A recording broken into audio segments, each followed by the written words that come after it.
Excellent reading there, Scott. Thank you very much. That was really good because you brought out things. And I also wanted, because we're in this gratitude thing, I don't know if everybody knows this, the song that we sang as a choir, Return to God, is something that Daniel wrote and created. So just a gift to have Daniel in this congregation.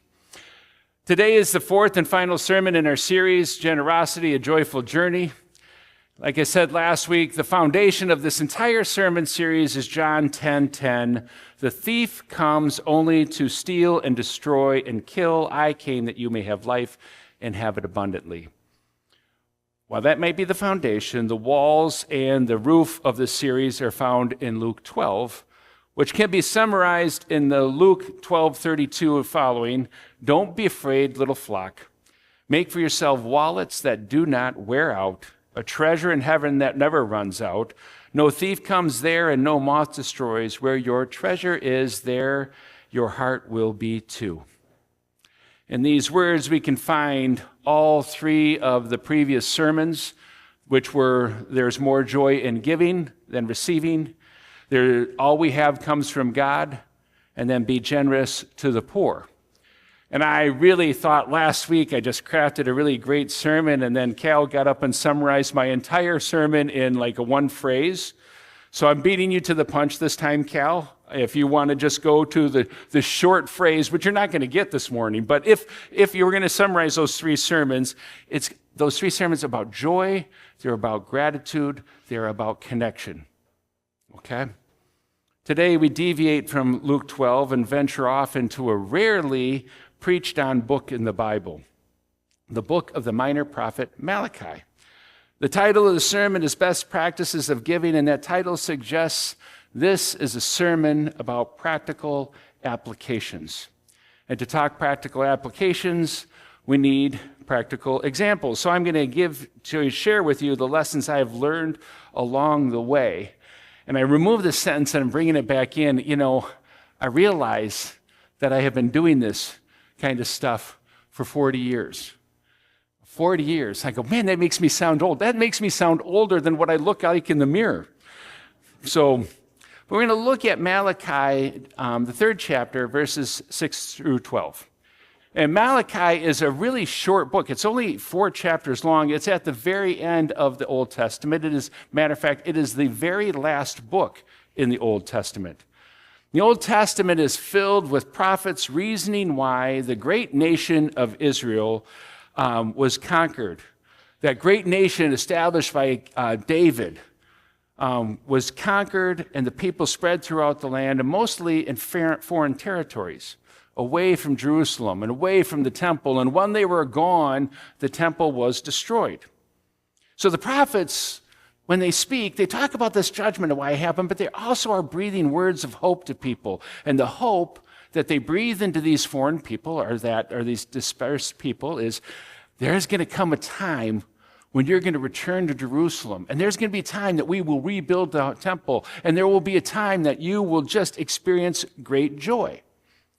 Well, now, Malachi is a book written after the people did return from the Babylonian exile, that they have come back from the foreign lands back to Jerusalem. The temple has been rebuilt, but there's only one problem. They're more corrupt now than they ever have been. And because they're corrupt, there is no joy in the land. They need a different kind of returning. So God speaks to the people through the prophet Malachi. And the conversation is really funny when you look at it. It's a very short book. It's kind of funny to read. It's kind of a series of 6 comical arguments between God and the people. And the people and God are arguing like little children. God says something like, God says, opens up the book, despite everything you've been through, I still love you. And the people say, oh yeah? How have you shown us you love us? And he says, God says, you despise me and you despise my temple. And the people respond, oh yeah? How did we do that? And God says, you turned against me. And the people ask, how? Today we read the 5th of the 6 disputes, and God opens that argument with, I am the Lord, I do not change, and you are the children of Jacob, and you have not perished. Return to me. And the people respond, how should we return? And God's response sounds like something right out of the movie Jerry Maguire. Has anybody watched the movie Jerry Maguire? He's a sports agent. Yeah, right back there, right? He's a sports agent and he's making money. And there's this famous line that comes out of there as Jerry Maguire's yelling, show me the money. So that's what God's response is to the people. He says, how should we return to you? He says, show me the money. Well, he says, tithe. Give me 10%. Give me 10% of your income. Show me your money. Now, I know what some of you may be thinking because I used to say this too. A voice of cynicism says, sure, yeah, always in the church, it's always about the money. And I used to be one of those people who thought faith was more pure, more authentic, more valid when it didn't involve money. And I learned that was a lie. And I learned it was a lie from the worst boss I ever had in my life. He said something to me when I was going off on why it's always about the money. He looked at me and he said, Eric, there is no ministry without money, and there's no money without ministry. I repeat that often because it has become a principle I live by. Take, for example, a group of volunteers offers to sing songs of faith at a senior living center, which is something we do. But each one of those volunteers will spend money on gas to get to the center. And even if they carpooled, someone is buying the gas to get there. Someone needs a car or a van to drive. Someone will need to pay for clothes and something to wear because we don't do these things naked. You should celebrate that one more, okay? All right? On the flip side, there is no money without ministry. People who give money to support nonprofits and churches do not give to bank accounts. They don't give to cash reserves. They give to change the world, or at least to have a significant impact on it. And the person that understands this the best is God. It is why God is asking for 10%. The tithe demanded in Malachi is connected to what Jesus says in Luke. Make for yourselves wallets that do not wear out, a treasure in heaven that never runs out. Where your treasure is, there your heart is too. Giving money as an expression of faith is tied to the joy of giving. It is an expression of gratitude for what has been first given to us, but is also a sign of commitment, as if God were saying, do you just profess with your lips, or does your whole body and being profess faith? As I was reading through and thinking about that, I was thinking about the camp song that we used to sing, Father, grant that what we say with our lips, we may believe in our hearts, and what we believe in our hearts might shine forth in our lives. God is not asking for money in the tithe. God is asking for your heart. Jesus and Luke, God and Malachi are saying the same thing. Financial stewardship is about sharing of your heart. It's about transforming the world through the love of God in Christ Jesus. I was thinking about this. My first congregation that I served, I learned a lot of practical applications. Most of my life up to that point was doing fundraising, leading in a nonprofit segment. So I brought some of those principles to me in my first congregation I served, which was this small rural congregation in eastern central Pennsylvania. It was a weird land. They had coal mining, they had orchards, they had potato farms, and they had dairy farms, and depending on where you went. But it was just small rural people who traveled often to a bigger city to go work in factories. And the women on that first congregation I served, they would tell the story from their younger days, how every Monday morning at the factory, the local priest from the Catholic Church, would show up, and he literally had a bucket. He had a small bucket, and he showed up and personally collected the offerings from all the families that didn't show up to church that Sunday.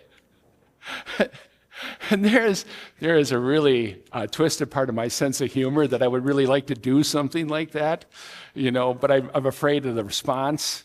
One time I always tell the story about one of the evangelical preachers online said, "Oh, I've prayed to the Lord, and the Lord's going to take me up unless we raise $1 million right now, this minute." And they got $1 million. So I went to my board and I said, "I want you to know right now, if we don't raise $100,000, the Lord is going to take me up." My board looked at me and said, "It was really nice knowing you. And we have total confidence in the Lord. So I'm never going to show up with a bucket." That kind of collection is not my style, though in defense of the priests, they knew the giving of the offering kept people connected to the church. But faith is an invitation. We are invited to follow. We are invited to be acted. So too, when we give financially, it is an invitation, and I invite you to respond. That congregation in Pennsylvania, prior to my arrival, always struggled to meet their budget. And one of the biggest hurdles they needed to scale was really dependent upon me. The congregation had a pastor before me that they liked. They had a really great relation, but they did not trust him. And there was a good reason not to trust him, because he was, in fact, not trustworthy. And he hurt that congregation in a painful way. So when I arrived, the first thing I needed to do was to build trust. But then as we examined the budget together, once they started trusting me, we could look at this budget and start talking cleanly. They weren't doing anything with the money. The whole budget was paying the pastor and keeping up the building and sending a little small portion off to the bigger church, who they complained about all the time. Within 2 years of my being there, we started to tithe as a congregation. And actually, it was a double tithe. What I told them they needed to do is we needed to start giving to to the poor, and some expression that resonated with them. And poverty of hunger was really important to them. So we started giving 10% of our income to hunger projects. And then we increased another 10% to give to the bigger church. Here in the Methodist Church, we would call that the conference. In the Lutheran Church, we would call that the synod. And when we did that, our giving increased by 50%. And there was never a discussion in our congregation about what we could or could not afford. It was always a dreaming conversation about what we could do next. We as a congregation were doing something with the money, and the doing was grounded in faith, and it created a joyful, thankful, and committed congregation. Now, I tell that story about a small congregation in Pennsylvania, but that conversation could be told about Advent as well. It's not much different than that congregation there. There was a time when we did not have much money, and not much money ever left this building. We did not give to others as we should. Granted, money was tight and the bills were big, but there was a great deal of incentive to be thinking of ourselves. But in the midst of that, a group of people got together. They formed an outreach committee to be intentional and purposeful about giving money away. As a result of their leadership and our giving, we can sit here and say almost 25% of all the money we collect goes out into the world to help those in need. This is the only congregation I have ever served in where 100% of Christmas and Easter offering will go out into the world. And the reason it's the only congregation I have ever done that, ever served that does that, is because those are usually the two biggest offerings in the entire year. Those are the first fruits going out into the world. One of my favorite stories, and I know I won't get it completely right. I know there are people here that can tell that better. One of my favorite stories about Advent comes out of probably one of the darkest days. Early on in the life of this church, there were more bills than income. And we could not meet all the financial obligations. So when you met as a leadership team, it was trying to figure out which bills to pay. As the leadership committee met to decide what to do, they thought of God's commands to give the first fruits, meaning the first gift of the church was not to pay bills, but to go out in the world. So they decided the first bill to be paid was an offering to a ministry in need, and then they would pay the bills as they were able. Shortly after that, a deal got struck with the larger United Methodist Church that would help us meet our needs in the form of some debt relief. It paid for out of the offerings of our congregations, it was paid for out of offerings of other congregations to the larger work of the church. So today, we start every single leadership meeting with an act of stewardship. To remember, the first fruits are given out, not stored away. Our giving is a source of joy. We live out this sermon series titled Generosity every single time we meet. Malachi directs the giving of the Jewish people as being giving to the poor, the widow, the orphan, the stranger in your midst. Then you need to give to build and maintain the temple, and then you give to the work of the priests. When Christianity makes a break from Judaism, that same giving pattern remains today. Your offering goes to giving to people in need. That's what we do. We give to the church, to the physical structure, to the upkeep of this building and this place. And we give it to the people who fill this place with ministry. And we give to the larger work of the church. And we are good stewards of your gifts, and our gifts and your giving are having a dynamic impact on our community, inside and outside these four walls, and in the world. I listened to a podcast this week that was rather interesting. It was an initiative. Somebody got a Lilly Endowment grant to do a study of why people in their 20s and 30s are leaving the church. And so they set this interesting test up. And what they did is they brought in a large collection of these 20 and 30 or something people. And it wasn't a survey, it wasn't questions, it was a conversation. And they talked about these things. And what they also did is they invited older people in their 60s, 70s, and 80s. And the older people were not allowed to listen or talk. They were not allowed to comment. They were only allowed to listen. And then at the end, they sat there and shared what they heard to the people to see, is this what we're hearing? One of the things that I found really interesting about it is it really resonated what we have been doing here in terms of building a community. That younger generation is not looking for hip music. They're not looking for specific worship times. They're not looking for these unique things that are attraction. They are looking for an authentic Christian community where they can find the hope that has been preached about since the very beginning of time by the prophets. And that's what we are offering here, a home. The other thing that was really shocking about this 20 to 30-year-old crowd is the thing that had on them the most was grief. Grief. And Penn, I said this, and Daniel and I were talking about this, and Daniel's just like, kind of like, really, grief? Come on. And I said, you know something, Daniel? I have a niece that by the time she had graduated from high school, 4 of her friends had died by suicide. One of them was her cousin. They know grief. They're looking for hope, looking for belonging in a place. And that's what we do here.